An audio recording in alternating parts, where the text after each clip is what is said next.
share today. We've been talking about discipleship and what that looks like in the 21st century.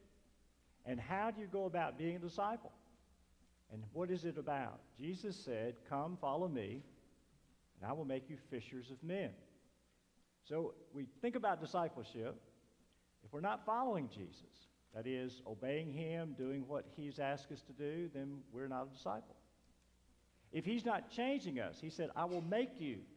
If he's not changing us a little bit more and more into who he wants us to be, then we're not being a disciple. And if we're not fishing for men, that is, helping other people come to know Christ, then we are not disciples. And so what we've been thinking about over these last few weeks is how are we going to turn that around, and how are we going to focus on disciple making? You do that one person at a time. And so this morning, I wanted to ask Brian and James if they'd come. They're going to share with you a real-life example of what it means to be a disciple and to be available for God in this all-important task of fishing for men. Let's welcome them this morning.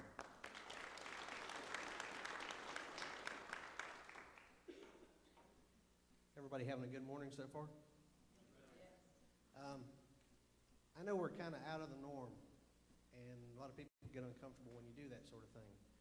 But I can tell you there's a reason today. James and I had the privilege yesterday to help a young man who knew the Lord but was struggling accept Jesus Christ again. And it was here at this church, and it occurred during the time we set aside to do the Daniel plan on Saturday mornings.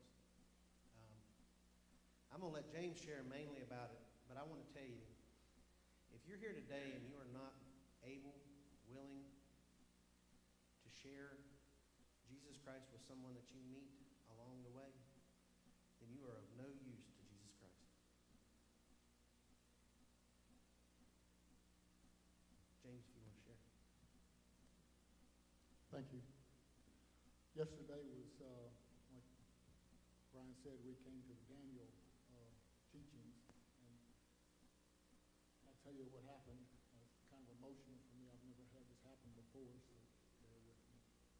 Saturday morning, my wife Peggy and I were at church attending the Daniel teachings. We had just gotten started when a young man came through the door. He stood there for a moment, and Pastor Brian Mathis, who was teaching, asked if he could help him. He said he was looking for God. Then he stopped and looked around and saw people in the room. He apologized and asked if he could talk with someone. Brian escorted him out the door, and I got up and followed. We went into the fellowship hall and sat down at the table. The young man was in his 20s or early 30s. He was sobbing and said he had lost God. He asked why God forsook him. He had lost all trust in God. He told us about being in the Navy and being out at sea and away from his wife and kids for a long time. When he got out of the Navy, he went home to find that his wife found someone else. She divorced him, took his house, truck, children, and everything he had. He was very bitter about this. He asked long ago how this could have happened. This happened about 2 years ago. Brian asked if he had ever attended a church, and he said he had, and that he did at one time knew the Lord. He was very close to the Lord. He recited Psalm 23 and said that he knew a lot of the scriptures. We asked him if why he was in Westminster, and had he come to see some friends or relatives here. He said he was visiting his brother. He then broke down crying again and said that he called his brother, and his brother's wife answered the phone, and they talked for a minute, and she asked him if he had been drinking. He got very angry and cursed her out. He said he was wrong for doing this, and he did not know how to fix what he had done. He stopped and then told us that he spent a night in the bathroom at Arby's He was awakened by a police officer. He did not know how he got there. The officer asked him if he could walk. He said he could. He told the officer to take him to jail and lock him up, that he really didn't deserve to live. The officer told him to go find a church and to talk to someone. I don't know how he got to Westminster, but he made his way to our church. Brian told him that normally our church doors were locked and no one was here on Saturday. He then realized and said that he did not know why the officer had told him to go find a church. But by all rights, the officer could have taken him to jail and should have. And that most churches on Saturday were closed and no one was there. Over and over again, he said that God had been talking to him and hadn't spoken to him and had forsaken him for a long time. I told him that God had been talking to him, but that God just wasn't talking in words. God had sent a police officer to tell him to go to a church. He came to a church with the doors open and people were to talk to him. I told him that God had not forsaken him. He had forsaken God. God was always with him. He needed to turn back to Jesus and put his trust in him. At this time, I saw a change in the face as he realized that God was talking to him through people that he had been guided to see. We talked a little while longer about drinking and how it brought out emotions and that we can't handle. I told him that I gave up drinking 16 years ago because it was doing to me just what it was doing to him.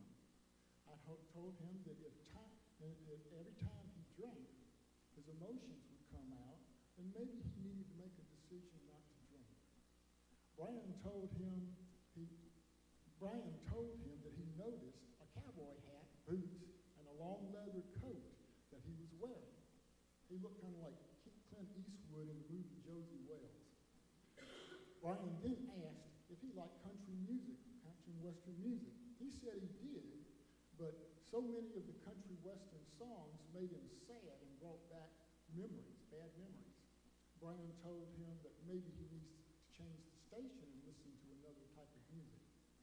He smiled and said, maybe you're right. We then talked about choices we make in a life and how the choices that we make today will directly influence what happens tomorrow and how we feel. Brian went to his car and brought back some material and gave it to him to read. He then introduced himself as Ray. I'm not going to tell you his last name, but his name is Ray. And I want to, he left with a new light in his eye, and I think he found God again. Well, that's pretty much what happened yesterday. And here's the part to me that a lot of times we don't realize where God is and the opportunities he gives to us as individuals. I've been in places and in situations where I would have told the guy, I don't have time. And you have too.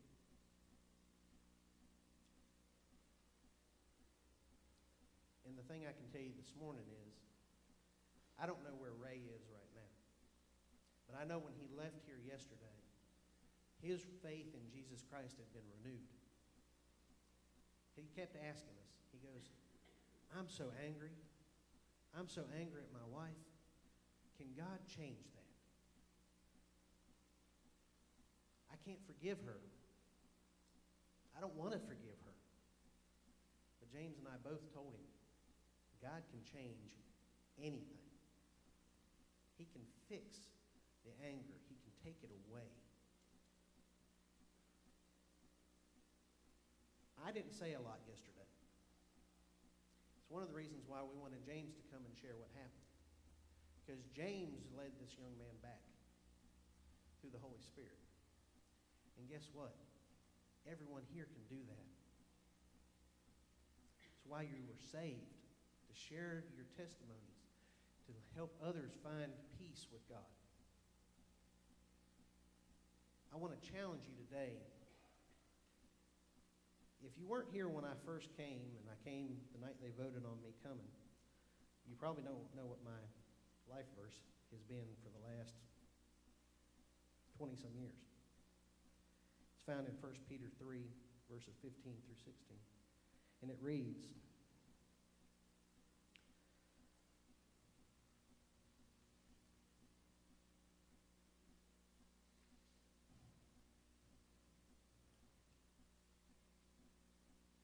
"Instead, you must worship Christ as Lord of your life.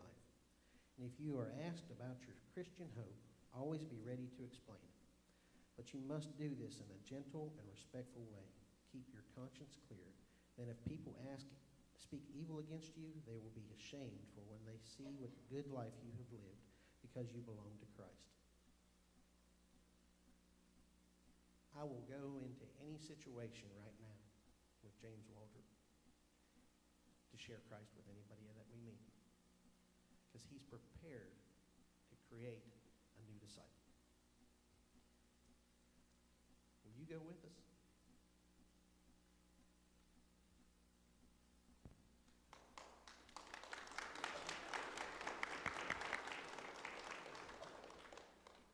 This is one of those occurrences that you think about from the standpoint of it's a reminder to us, and that is that God is at work in the world. And he works with people who we don't even know where they are, what they're doing. He works in our lives, and then he brings the two together, and when we come together, then he works, does what only he can do.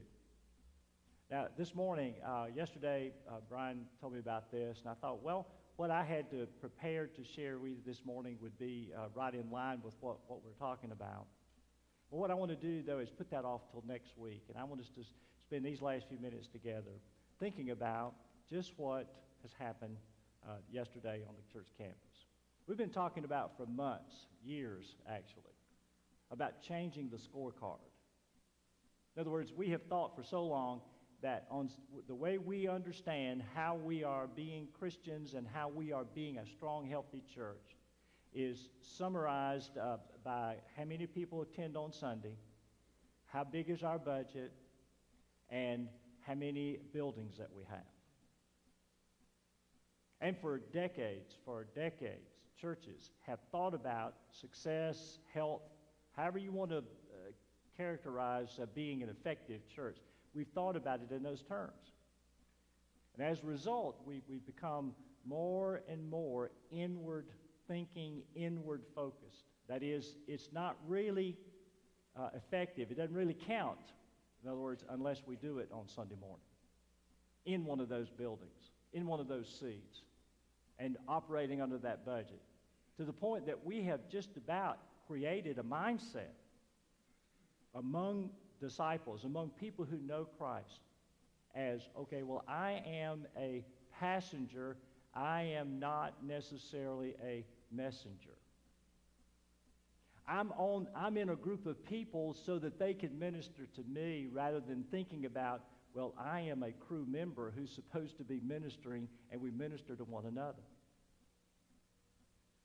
And I'll take my fair share of the blame for that. My colleagues and I, for years and decades, have either said directly or implied that, well, if you don't have the training, you probably, or you don't have the experience, or you don't have the calling, or if you don't have an ordination that you can stand behind, that probably you need to get somebody to come and help you. But I'm here to tell you this morning what Brian and James did yesterday, I couldn't have done. Because I don't have the testimony that James has. And so this is one of those days where this is a real-life example of what we're focusing on, what we're aiming at. It's building the kingdom of God. And if we concentrate on building the kingdom, then our church will become healthy, our church will become stronger, and our church will be effective in doing kingdom work.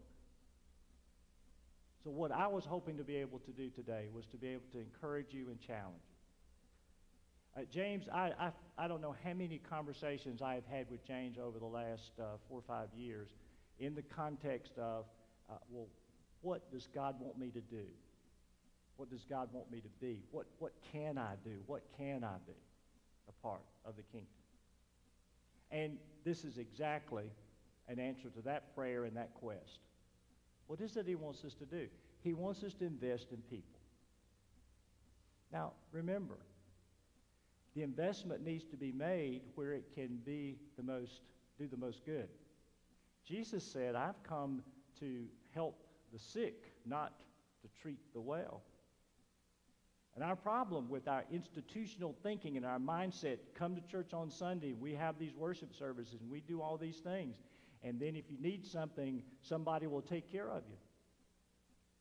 That kind of thinking has produced within us a mindset that this is, I'm just there. I really don't have a role. I really don't have a key place to play. I'm not sure what I'm supposed to be doing. And so part of my appeal to you this morning is that if you have felt that way, maybe you, like James, have been in this quest. What is it, Lord, that you want me to do? He doesn't want us to be in a mindset that I've got to prepare. He doesn't want, he's not focused on our ability. You've heard it many times, a cliche. He's not focused on our ability. It's cliche, but it's true. He's not interested as much in our ability as he is our availability. That's what he's interested in. And you can be a disciple, a learner, follower of Jesus, one who's being transformed by his infilling spirit and becoming a fisher of men just by being available to it. So I want to challenge you today. If you've thought, well, I don't know what I'm supposed to be doing, this is it. It's about people. It's wonderful that we have our gatherings on this campus, our programs, our ministries. But all of these gatherings, all of these meetings, all of these programs are designed to equip us, prepare us, so that when we leave this campus, we can be his missionaries. And so that's a part of the appeal today, is if you've had that desire. You say, well, I just don't know if I could do that. It's like Brian said, all you have to do is to be able to tell people what's happened to you. That's it. Nothing else. What did Jesus do for you? And the Spirit of God will take that and use it. That's his plan. That's his design. That's just the way he will do it. And so the other challenge that I would leave you with today is the way that you get to this point that you're willing to launch out into this unknown. See, discipleship cannot be achieved through attending a class only. Partly, yes. Discipleship cannot be attained by reading a book only about discipleship or about how to share your faith, whatever it might be. Discipleship takes place life on life, where you have someone who's there, who may be a couple of steps ahead of you, and you just kind of work your way through it. And you just do the best you know how to do. You don't learn how to witness or share your testimony just in a class or just by reading a book. You learn by doing those two things because that boosts your confidence, but then you learn how to do it by doing it. And God will give you opportunities. If we would do this one thing, I think it would give us an opportunity to see just how many people out there that we can have an impact on. Every day as you start your day, make a part of your daily quiet time a prayer that would go something along the lines, Lord, I don't know who I'm going to meet today. I don't know where I'm going to be exactly. I don't know what you have planned for me, but if you will bring somebody or some circumstance into my life, then I'm going to trust you to walk through that, take that step and share my testimony, do whatever I can do to help that person and become for me to become a fisher of men or fisher of people. And that's that availability. And that's where it starts. Now, before we close this morning, I wanted to offer one more appeal and one more opportunity for you. I know oftentimes we think about this and we talk about it in the sense of folks whose lives are wrecked and who've made a lot of poor decisions, short-sighted decisions that kind of catches up with them and it gets their attention. They say, okay, I've got to do something better. Sometimes, though, we get to that point we just kind of go on, get in a rut, get in a habit and keep moving forward. And what I want to challenge you today, I've said in order to be a disciple, all of those things that I've just said before, and you can't learn it just in a class. You can't be a disciple just by reading a book. You can't be a disciple till you become a follower. You have to be a follower of Jesus. And I think that is a part of where we are and what we need to do. We need today not to be questioning or doubting our relationship with Christ, but reaffirming it and confirming it. That yes, I believe that I know God because of who Jesus is and what he's done for me. So this morning, as you have come to this place and you've heard a testimonial of two people who just happened to be in the right place at the right time, and by the providence of God, that is, God working without our understanding, it brought somebody here that nobody knew, and a police officer who, at least at that point in time, he gave this guy the benefit of the doubt. Instead of saying to him, I'm going to take you to jail, he said, you need to find a church, get your life straightened out. All of those circumstances, all of those things, all those individuals, God was working in and through to bring about a time for a recommitment for this young man. So today, perhaps you are in a circumstance that you can't see your way through. But God knows the way, and he can give you that confidence today that if you'll just trust him day at a time, he will help you and he'll enable you to get there. This morning I want to ask you, who is it that you're praying for? Who is it that you have a strong sense of obligation and responsibility for who is not yet a believer in Jesus? You do have someone, don't you? There is someone that you are concerned about who needs to know the Lord. There's someone, isn't there? If there's not, then that's your starting point. Lord, give me a concern. Give me a compassion for those who are not yet a part of your kingdom. There's several ways that we can respond, and many ways that we can do it privately, individually, and I've asked you now to consider a couple of three. Donnie's going to come, and we're going to close this morning, and we're going to finish up on this high note to see how God is working in our community and in our church, and he's building the kingdom, and he has given us the great honor and great privilege to be a part of that kingdom building. So this morning, what I want to leave you with is who's going to join him.